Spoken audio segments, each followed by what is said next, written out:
Hi everybody, welcome back to the Hard Reset Info channel. Today I'm going to tell you how to change the LED light color preset in your HyperX Pulsefire Fuse wireless mouse.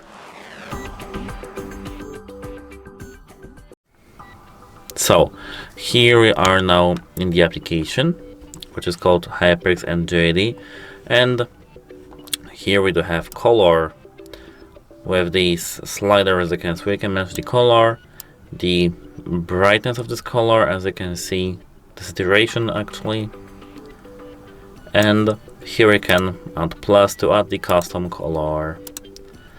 We can click as you can see, if we click on this icon, we can click and select which lights we want to change. And that's how it works.